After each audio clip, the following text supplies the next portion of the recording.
नमस्कार दोस्तों, स्वागत है आपका हमारे YouTube चैनल जीके ट्रैकर पे।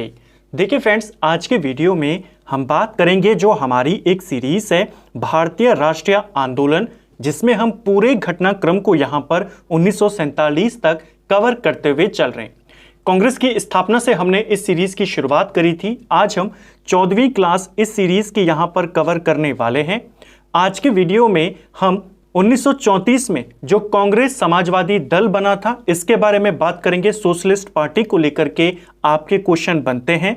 1935 का भारत शासन अधिनियम, इसको डिटेल में कवर करेंगे और साथ में 1937 के जो प्रांतीय चुनाव थे, कौन कौन सी पार्टियां लड़ी, किसने चुनाव को जीता, कौन कौन कहां का मुख्यमंत्री प्रधानमंत्री बना और कब कांग्रेस ने इस्तीफा दिया, क्या कारण थे, उन सभी घटनाक्रम को बिल्कुल टू द पॉइंट सरल भाषा में और सभी क्वेश्चंस को बिल्कुल कहानी की तरह कवर करते हुए चलेंगे, जिससे आपका पूरा टॉपिक भी क्लियर हो जाए, सभी क्वेश्चन भी कवर हो जाए और आपको रटने की आवश्यकता ना पड़े। लास्ट में बात करेंगे कांग्रेस के त्रिपुरी संकट के बारे में, ये क्या था और क्यों हुआ और इसके क्या परिणाम हुए। तो चलिए दोस्तों, आज की क्लास को शुरू करते हैं। सबसे पहले बात करेंगे कांग्रेस समाजवादी दल के बारे में। इसे सोशलिस्ट पार्टी भी कहा जाता है, समाजवादी पार्टी भी कहा जाता है हिंदी में, और सोशलिस्ट पार्टी इंग्लिश में कहा जाता है। काफी इंपॉर्टेंट है क्योंकि भारत के अंदर बनने वाली पहली सोशलिस्ट पार्टी कौन थी, वो यही थी। ठीक है, कांग्रेस सोशलिस्ट पार्टी, इसकी स्थापना अक्टूबर 1934 में होती है। मुंबई के अंदर इसकी स्थापना की जाती है। इसके संस्थापकों में 3 इंपॉर्टेंट व्यक्ति हैं जिनके नाम आपको याद करने हैं। ज्यादातर नाम आपको इन 2 का पेपर में देखने को मिलता है। क्वेश्चन आता है कांग्रेस समाजवादी दल किसने बनाया, जयप्रकाश नारायण आपको ऑप्शन में मिल जाता है, लेकिन आपने 3 लोगों के नाम याद करने हैं, जयप्रकाश नारायण, आचार्य नरेंद्र देव और अच्युत पदवर्धन। इन तीनों ने स्थापना करी थी कांग्रेस सोशलिस्ट पार्टी की। इसका जो पहला सम्मेलन हुआ था ये अक्टूबर 1934, यानी जब स्थापना हुई, एक्चुअली इसकी स्थापना 21 अक्टूबर को होती है। इसी दिन इसका पहला सम्मेलन आयोजित किया गया और वो भी मुंबई में आयोजित किया गया। इनके पहले सम्मेलन की अध्यक्षता डॉक्टर संपूर्णानंद के द्वारा करी गई। कुछ स्रोतों में बताया गया है कि पहला सम्मेलन आचार्य नरेंद्र देव ने अध्यक्षता करी थी। तो आपको दोनों याद करने हैं, लेकिन आपको पहला रेफरेंस डॉक्टर संपूर्णानंद को देना है। ठीक है, जो कांग्रेस समाजवादी दल था, क्वेश्चन आता है यह किससे प्रेरित था। तो ध्यान रखेंगे, यह आपके मार्क्सवादी था, यानी कि मार्क्सवाद से प्रेरित था और प्रजातांत्रिक समाजवाद से प्रेरित था। यह क्वेश्चन भी 1-2 एग्जाम में बना है। ठीक है, गांधी जी इस पार्टी के स्थापना के खिलाफ थे। क्वेश्चन आता है कौन कौन इसके समर्थन में थे और कौन इसके विरुद्ध थे। तो महात्मा गांधी इसकी स्थापना के विरुद्ध थे। सरदार पटेल ने इसकी स्थापना को मूर्खतापूर्ण कहा था। जो कांग्रेस समाजवादी दल है, इसकी स्थापना को मूर्खता किसने कहा? सरदार पटेल ने। जबकि कांग्रेस के 2 बड़े नेता जवाहरलाल नेहरू और सुभाष चंद्र बोस इसकी स्थापना का समर्थन करते थे। तो 2 बड़े नेता विरोध में थे, गांधी और पटेल, और 2 बड़े नेता समर्थन में थे, सुभाष चंद्र बोस और नेहरू। ठीक है, कांग्रेस के 1936 के लखनऊ अधिवेशन में जवाहरलाल नेहरू ने कांग्रेस का लक्ष्य समाजवाद घोषित किया।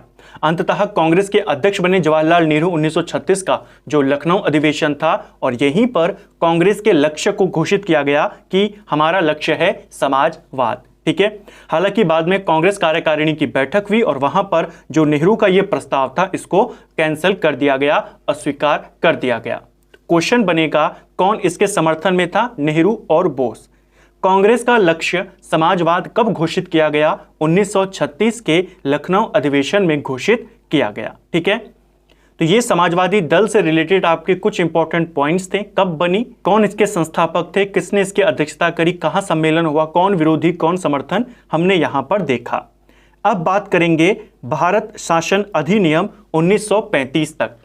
लास्ट वीडियो में हमने बात करी थी कि कैसे जो अंतिम गोलमेज सम्मेलन हुआ था, तीसरा गोलमेज सम्मेलन 1932 में हुआ था, उसमें तीनों गोलमेज सम्मेलनों का निष्कर्ष एक श्वेत पत्र के रूप में जारी किया गया। उस श्वेत पत्र को भेजा गया ब्रिटिश संसद की प्रवर समिति के पास। उस समिति का अध्यक्ष लिन लिथगो था। उस समिति ने उस श्वेत पत्र पर और काम किया और एक ड्राफ्ट तैयार किया कानून का, अपनी रिपोर्ट उन्होंने पेश करी और एक नया कानून बना जिसे हम कहते हैं भारत शासन अधिनियम 1935।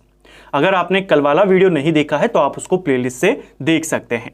अब हम इसके बारे में बात करेंगे, ठीक है।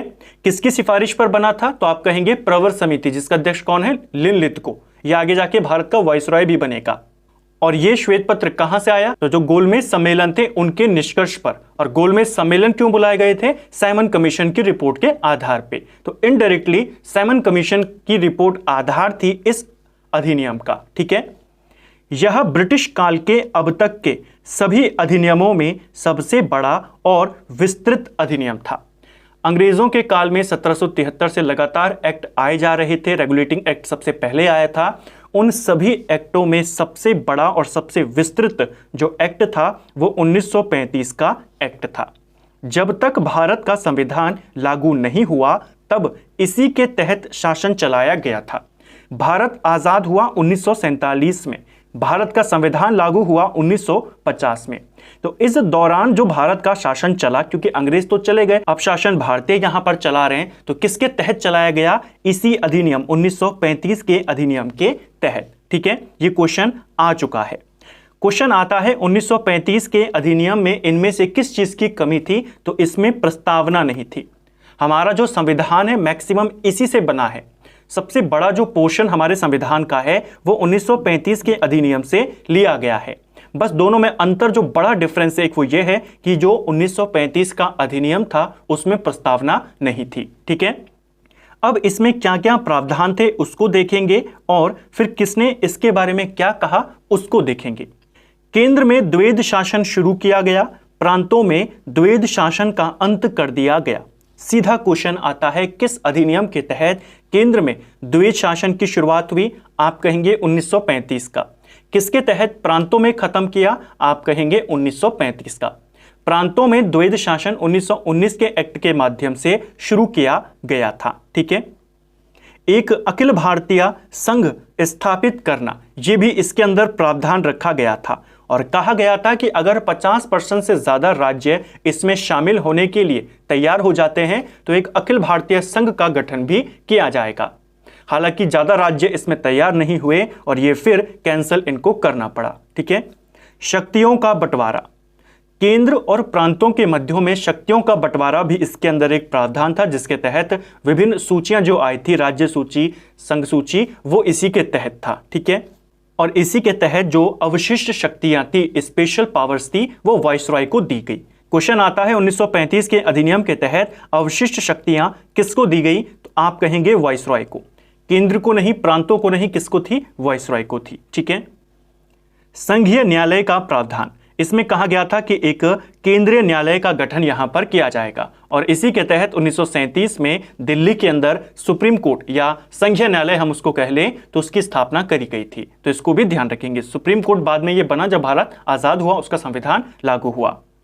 भारतीय रिजर्व बैंक की स्थापना का प्रावधान, एक अखिल भारतीय बैंक बनाया जाएगा, आरबीआई बनाया जाएगा और 1936 में इसका गठन किया गया। सिंध और उड़ीसा नए प्रांत यहां पर बना दिए गए। क्वेश्चन आता है कि किस अधिनियम के तहत बना था उड़ीसा? 1935 का अधिनियम। बर्मा को भारत से अलग कर दिया गया 1935 के अधिनियम के तहत 1937 में, ठीक है। भारतीय परिषद जो लंदन में बैठती थी उसको समाप्त कर दिया गया।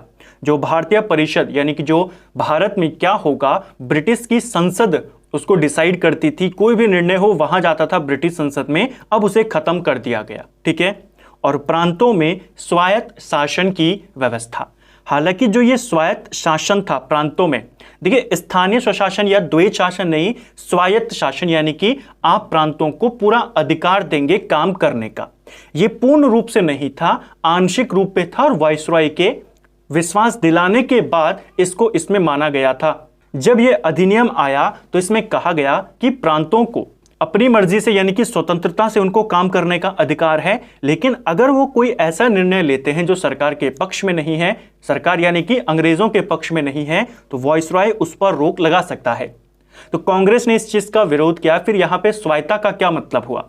तब वायसराय ने यहाँ पर उनको विश्वास दिलाया, आश्वासन दिया वायसराय ने कि हम हस्तक्षेप नहीं करेंगे प्रांतों के, जो भी वो निर्णय लेंगे। और उसके बाद फिर कांग्रेस ने इस अधिनियम को एक्सेप्ट किया और इसी के तहत जो चुनाव लड़े गए 1937 में, उसमें भाग लिया। ठीक है, तो प्रांतों को स्वायत्त शासन ये भी दिया गया था इस अधिनियम के तहत। ठीक है, तो ये इंपॉर्टेंट पॉइंट्स थे, मैंने आपको सारे पॉइंट समझाए ताकि आपको याद रहे, क्योंकि काफी इंपॉर्टेंट एक्ट है, बहुत बार आता है।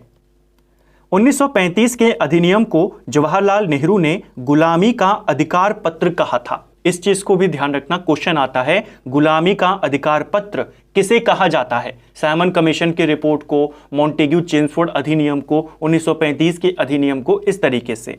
तो 1935 के अधिनियम को कहते हैं गुलामी का अधिकार पत्र। और किसने कहा था? जवाहरलाल नेहरू ने कहा था। इस अधिनियम के बारे में नेहरू ने एक बात और कही कि यह एक ऐसी मशीन है जिसमें ब्रेक तो अनेक हैं लेकिन इंजन इसमें एक भी नहीं है। इसको भी ध्यान रखना। जिन्ना ने भी इस अधिनियम के बारे में एक स्टेटमेंट दिया। जिन्ना ने कहा यह पूर्णतः सड़ा हुआ, मूल रूप से बुरा और बिल्कुल अस्वीकृत है। 1935 के अधिनियम को सड़ा हुआ किसने कहा? जिन्ना ने कहा। इसको भी ध्यान रखेंगे। ठीक है, बाद में इसी अधिनियम के आधार पे 1937 के प्रांतीय चुनाव कराए गए थे। क्वेश्चन आता है 1937 में जो प्रांतीय चुनाव हुए वो किस एक्ट के माध्यम से हुए? आप कहेंगे 1935 का एक्ट। अब हम 1937 के प्रांतीय चुनावों को यहां पर देखेंगे। यहां से भी क्वेश्चन आता है कि कांग्रेस कितने प्रांतों में जीती, कितनों में उसे पूर्ण बहुमत मिला, कितनों में वो सबसे बड़ा दल थी, कितने प्रांतों में उसे सफलता नहीं मिली, कौन कौन उसने प्रधानमंत्री बनाए, कब उसने इस्तीफा दिया, वो सारे क्वेश्चन। जनवरी फरवरी 1937 में 1935 के अधिनियम के तहत चुनाव कराए गए। जो प्रांतीय चुनाव थे 1937 के शुरुआत में इनको कराया गया। उस समय ब्रिटिश भारत में कुल 11 प्रांत थे, बाकी देसी रियासतें थी, तो वहां पे तो चुनाव होने नहीं थे, वहां पे तो पूरे राजा महाराजा चल रहे थे। ब्रिटिश प्रांत 11 थे, जिसमें आपका बंगाल, बिहार, मुंबई, मद्रास, इसके अलावा संयुक्त प्रांत असम हो गया, उड़ीसा, इसके अलावा उत्तर पश्चिम प्रांत, सिंध, मध्य प्रांत और पंजाब। ये 11 प्रांत थे उस समय ब्रिटिश भारत में, और इन 11 प्रांतों में चुनाव कराए गए। क्वेश्चन बन सकता है कि 1937 में कितने प्रांतों में चुनाव हुए? कुल 11 प्रांतों में चुनाव हुए। ठीक है, इन 11 प्रांतों में टोटल सीटें 1585 सीटें थी। इसमें भाग लेने वाली कौन कौन सी पार्टियां हैं उनको देखिए। चुनाव में भाग लेने वाली पार्टियां, अखिल भारतीय दल की बात करें तो इसमें कांग्रेस और मुस्लिम लीग शामिल थी। क्षेत्रीय दलों की बात करें तो इसमें आपकी यूनियनिस्ट पार्टी जो पंजाब में लड़ी, कृषक प्रजा पार्टी ये बंगाल में लड़ी, और इंडिपेंडेंट लेबर पार्टी ये बंबई और मध्य प्रांत में लड़ी। इसके अलावा एक तीसरी कैटेगरी भी थी जो सरकार के समर्थन से चल रहे थे दल, यानी जिनको अंग्रेज पैसा देते थे, अंग्रेजों की साइड जो चुनाव लड़ते थे। इसमें 2 पार्टियां थी, एक मद्रास की जस्टिस पार्टी और एक संयुक्त प्रांत की नेशनल एग्रीकल्चरल पार्टी। ध्यान रखना, क्वेश्चन आ जाएगा कि 1937 के चुनाव में यूनियनिस्ट पार्टी ने कहां से चुनाव लड़ा, कृषक प्रजा पार्टी कहां की पार्टी थी। ठीक है, अंग्रेजों के समर्थन वाली सरकार या पार्टियां कौन सी थी? तो जस्टिस पार्टी और नेशनल एग्रीकल्चर पार्टी। जो ये सरकारी सहयोग वाली पार्टियां थी, ये चुनाव में बुरी कदर हार जाती हैं। ठीक है, अब परिणाम की बात करते हैं। कांग्रेस ने 11 में से 8 प्रांतों में अपनी सरकार बनाई।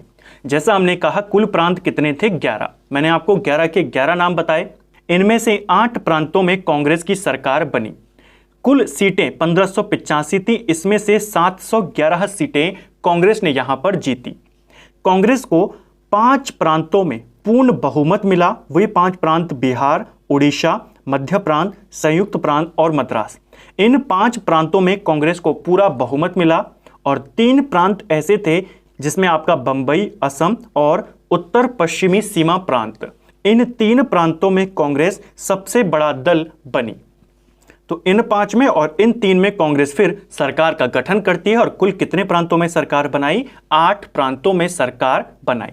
5 प्रांतों में पूरा बहुमत मिला, 3 प्रांतों में सबसे बड़ी पार्टी बनी। अब 8 में तो सरकार बना ली, टोटल प्रांत थे 11, तो कितनों में नहीं बनाई? 3 में नहीं बनाई। वो 3 कौन से प्रांत थे जहां पर कांग्रेस को सफलता नहीं मिली? बंगाल, पंजाब और सिंध। इसको ध्यान रखना, ठीक है। मुस्लिम लीग की दृष्टि से अगर हम रिजल्ट को देखें, मुस्लिम लीग ने 51 सीटें यहां पर जीती। मुस्लिम लीग ने सारी सीटों पर चुनाव नहीं लड़ा। मुस्लिम लीग ने चुनाव लड़ा 482 सीटों पर और जीत दर्ज करी 51 सीटों पर। मुस्लिम लीग को पूरे जो मुस्लिम वोट था उसका केवल 4.8% ही यहां पर मिला। कांग्रेस ने 58 मुस्लिम सीटों पर अपने प्रत्याशी खड़े किए थे, जिसमें से 26 सीटें कांग्रेस ने जीत ली थी। तो एक मैसेज भी यहां पर गया कि सारे मुसलमान मुस्लिम लीग के साथ नहीं थे, उनको पूरे मुस्लिम वोटों का सिर्फ 5% से भी कम यहां पर मिला था। सरकार के सहयोग से चलने वाली जो जस्टिस पार्टी थी और नेशनल एग्रीकल्चर पार्टी, ये चुनाव में हार गई थी। तो ये हमने देखा चुनाव कब हुए, किसके आधार पे हुए, फिर हमने देखा चुनाव कौन कौन लड़ा, कहां कहां लड़ा, फिर हमने चुनाव परिणामों को देखा, कांग्रेस के लिए क्या रहा, मुस्लिम लीग के लिए क्या रहा और जो सरकारी पार्टियां थी उनके लिए क्या रहा। अब बात करते हैं, जब सरकार बनाई गई तो किस किस को प्रधानमंत्री बनाया गया, कहां का, उसको देखिए।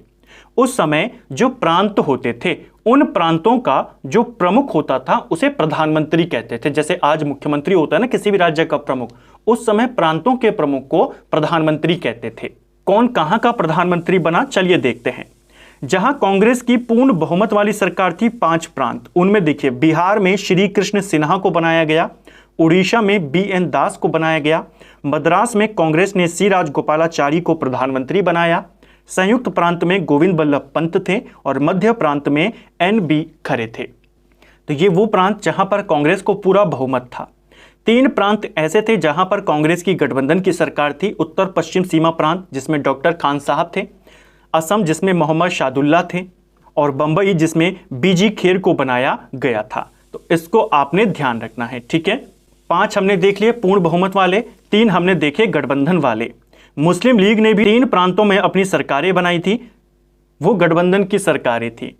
मुस्लिम लीग और यूनियनिस्ट पार्टी, इन्होंने पंजाब में सरकार बनाई, सिकंदर हयात खान को यहां का प्रमुख बनाया। इसके अलावा मुस्लिम लीग ने कृषक प्रजा पार्टी के साथ भी सरकार बनाई, बंगाल में फजलुल हक और सिंध में अल्लाह बख्श को यहां पर प्रमुख बनाया गया। तो इसको आपने ध्यान रखना है, ठीक है। तो ये 11 प्रांतों के हमने सभी प्रधानमंत्रियों को देखा, कौन किसका है उसको देखा। दूसरे विश्व युद्ध में भारत को बिना पूछे सरकार ने युद्ध में शामिल कर लिया और इसका विरोध कांग्रेस ने किया। जब सेकेंड वर्ल्ड वॉर की शुरुआत हुई तो सरकार ने जो प्रांतीय विधानमंडल थे उनकी अनुमति नहीं ली, उनसे पूछा नहीं और भारत को युद्ध में शामिल कर दिया। कांग्रेस की सरकारों ने इसका विरोध किया। कांग्रेस की सभी सरकारों ने 22 अक्टूबर 1939 को सामूहिक रूप से इस्तीफा दे दिया। 8 प्रांतों में कांग्रेस की सरकार थी और इस तिथि को इन्होंने इस्तीफा दे दिया। अब देखिए, इस्तीफा देने की डेट को लेकर बहुत कंफ्यूजन है। मैं आपको सारी डेटें बता देता हूं, फिर बताता हूं इनमें से आपको पहला रेफरेंस किसको देना है। कुछ जगहों पर बताया है 22 अक्टूबर को इन्होंने इस्तीफा दिया, कुछ स्रोत में बताया गया है 15 नवंबर 1939 को इस्तीफा दिया गया और कुछ जगहों पर 22 दिसंबर 1939। ये 3 डेट्स आपको देखने को मिलती हैं। ज्यादातर स्रोतों में 22 अक्टूबर है, तो आप पहला रेफरेंस इसी को दें। हालांकि 22 दिसंबर भी माना जाता है, लेकिन आप पहले इसी को ध्यान रखें, ठीक है। 22 अक्टूबर 1939। कुल कितने महीने कांग्रेस का शासन चला? 28 महीने। प्रश्न पेपर में बना है कि 1937 के प्रांतीय चुनाव के तहत कुल कितने माह कांग्रेस की सरकारें चली? 28 महीने। और इसके बाद वो इस्तीफा दे देते हैं। और इस्तीफा देने का कारण क्या था? सेकेंड वर्ल्ड वॉर में भारत को शामिल करना बिना अनुमति के। कांग्रेस ने मांग करी जब भारत को शामिल किया गया कि हमें आजाद किया जाए, अंग्रेजों ने नहीं माना और फिर कांग्रेस ने सामूहिक इस्तीफा दे दिया। कांग्रेस सरकारों के इस्तीफे को मुस्लिम लीग ने 22 दिसंबर 1939 को मुक्ति दिवस के रूप में मनाया। इसको भी ध्यान रखना है कि कांग्रेस ने इस्तीफा कब दिया और मुस्लिम लीग ने उसको किस रूप में मनाया। तो मुस्लिम लीग ने 22 दिसंबर को मुक्ति दिवस के रूप में मनाया, ठीक है। क्वेश्चन आएगा, मुस्लिम लीग ने मुक्ति दिवस क्यों मनाया? कांग्रेस की सरकारों के इस्तीफा देने के उपलक्ष्य में, ठीक है। तो ये प्रांतीय चुनाव था। हमने चुनाव का आधार देखा, चुनाव लड़ने वाली पार्टियां देखी, उनका परिणाम देखा, उनकी सरकारें देखी और फिर हमने सरकारों को यहां पर इस्तीफा भी दिलाया। तो ये पूरा 1937 का घटनाक्रम था प्रांतीय चुनाव का और 1939 में इस्तीफे तक का घटनाक्रम। अब बात करेंगे कांग्रेस के त्रिपुरी संकट के बारे में। इसको भी बिल्कुल बेसिक से समझते हुए चलेंगे ताकि आपको हमेशा के लिए याद हो जाए। कांग्रेस का एक अधिवेशन हुआ 1938 में। इसका आयोजन गुजरात के हरिपुरा में किया गया। गांव में आयोजित होने वाला ये दूसरा अधिवेशन था, क्योंकि इससे पहले ठीक 1 साल पहले फैजपुर में अधिवेशन आयोजित हुआ था 1937 में, जिसकी अध्यक्षता नेहरू ने करी थी। तो गांव में आयोजित होने वाला दूसरा अधिवेशन कौन था? हरिपुरा अधिवेशन। इसके अध्यक्ष सुभाष चंद्र बोस यहां पर चुने गए थे। 1938 में हरिपुरा अधिवेशन की अध्यक्षता किसने करी? सुभाष चंद्र बोस ने करी। इसी अधिवेशन में राष्ट्रीय योजना समिति की स्थापना करी गई। क्वेश्चन आता है राष्ट्रीय योजना समिति कब बनी थी? 1938 के हरिपुरा अधिवेशन में, जिसकी अध्यक्षता सुभाष चंद्र बोस ने करी। हालांकि जो ये राष्ट्रीय योजना समिति थी, इसका अध्यक्ष जवाहरलाल नेहरू को बनाया था सुभाष चंद्र बोस ने। इसको भी ध्यान रखना, ठीक है। तो ये 38 का अधिवेशन था। अब अगला अधिवेशन होना था त्रिपुरी में। यह आपके मध्य प्रदेश में पड़ता है। इस अधिवेशन में भी जो प्रबल उम्मीदवार थे अध्यक्ष बनने के, वो सुभाष चंद्र बोस थे। अध्यक्ष पद के लिए चुनाव हुआ। सुभाष चंद्र बोस ने फिर से अपना नाम डाला अध्यक्ष के लिए। उधर से महात्मा गांधी ने एक उम्मीदवार खड़ा किया, पट्टाभी सीतारामैया। ये 1939 के अधिवेशन का पूरा घटनाक्रम है। जो पट्टाभी सीतारामैया थे, ये गांधी जी के प्रत्याशी थे, ठीक है। तो इन दोनों के बीच अब यहां पर चुनाव होना था। जो जीतेगा वो कांग्रेस का अध्यक्ष बनता। चुनाव हुआ। पट्टाभी सीतारामैया को यहां पर 1377 वोट मिले और सुभाष चंद्र बोस को 1580 वोट यहां पर प्राप्त हुए। तो चुनावों में किसकी जीत हुई? सुभाष चंद्र बोस की जीत हुई। महात्मा गांधी ने इस हार को अपनी व्यक्तिगत हार बताया, क्योंकि उनके प्रत्याशी यहां पर जो पट्टाभी सीतारामैया थे, वे चुनाव हार गए थे। तो महात्मा गांधी ने उनकी हार को अपनी व्यक्तिगत हार बताया। इससे आहत होकर सुभाष चंद्र बोस ने गांधी जी से उनके पसंद के व्यक्तियों को कार्यकारिणी में चुनने के लिए कहा। गांधी जी ने ऐसा करने से मना कर दिया। कुछ जगहों पर कहा जाता है कि सुभाष चंद्र बोस ने खुद उनसे कहा कि आप अपनी पसंद के कार्यकारिणी यहां पर चुने, उनके व्यक्तियों को चुने। जबकि कुछ जगहों पर कहा जाता है कि जब यहां पर चुनाव सुभाष चंद्र बोस जीते तो उसके बाद कांग्रेस का एक प्रस्ताव पारित किया गया, जिसमें कहा गया कि जो कार्यकारिणी बनेगी गांधी जी की इच्छा अनुसार बनेगी। हालांकि दोनों बातें जो भी हो, मेन बात यह थी कि गांधी जी से उनकी पसंद की कार्यकारिणी चुनने को कहा गया।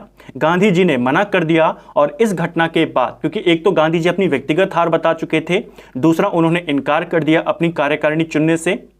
सुभाष चंद्र बोस यहां पर आहत हुए और 29 अप्रैल 1939 को अध्यक्ष पद से उन्होंने इस्तीफा दे दिया। और इस्तीफा देने के 4 दिन बाद 3 मई 1939 को एक नए दल फॉरवर्ड ब्लॉक की स्थापना कर दी। क्वेश्चन आता है फॉरवर्ड ब्लॉक कब बनाया गया था?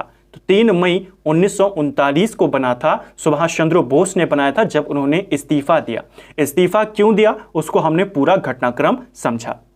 अब एक छोटा सा टॉपिक है फॉरवर्ड ब्लॉक का, इसको समझ लेते हैं ये था क्या। फॉरवर्ड ब्लॉक की स्थापना 3 मई 1939 को हुई।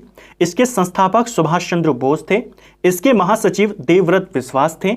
इसके राष्ट्रीय महामंत्री विशंबर दयाल त्रिपाठी थे। और इसका जो पहला अधिवेशन हुआ वो बंबई में हुआ। दरअसल जब सुभाष चंद्र बोस ने अपनी नई पार्टी यहां पर बनाई, फॉरवर्ड ब्लॉक का गठन किया, उसके बाद उनको कांग्रेस के पदों से हटा दिया गया और कांग्रेस के किसी भी पद पर 3 साल के लिए उनको अयोग्य घोषित कर दिया गया। इसको आपने ध्यान रखना है, ठीक है। उन्होंने इस्तीफा दिया, फिर उन्होंने एक नई पार्टी बनाई, जिसके बाद उनको 3 साल के लिए अयोग्य घोषित कर दिया।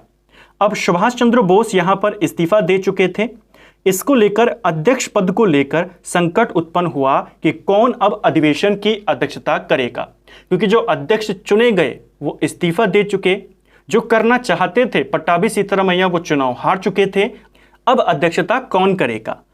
और इसी संकट को कहा गया त्रिपुरी संकट। तो इसको ध्यान रखना है, क्वेश्चन आएगा त्रिपुरी संकट किससे संबंधित था? कांग्रेस के अध्यक्ष पद को लेकर था। बाद में इस अधिवेशन की अध्यक्षता डॉक्टर राजेंद्र प्रसाद के द्वारा करी गई। क्वेश्चन पूछा जाता है कि त्रिपुरी संकट को किसने दूर किया था? डॉक्टर राजेंद्र प्रसाद ने। वो फिर इसकी अध्यक्षता यहां पर करते हैं। तो इसको भी आपने ध्यान रखना है। तो त्रिपुरी संकट को हमने बिल्कुल डिटेल में समझा, क्या था, क्यों हुआ, क्या घटनाक्रम था, किसने इस्तीफा दिया, इस्तीफा देकर क्या करा और अंत में अध्यक्षता किसने करी, हमने उन सभी तथ्यों को यहाँ पर देखा। उम्मीद करता हूँ आपको आज का वीडियो पसंद आया होगा। अगर आपको ये वीडियो पसंद आया है तो वीडियो को लाइक करें। अगर आप चैनल पर पहली बार आए हैं, चैनल को सब्सक्राइब करें, अपने दोस्तों के साथ शेयर करें। वीडियो आपको कैसा लगा कमेंट बॉक्स में हमें ज़रूर बताएं। Thank you friends.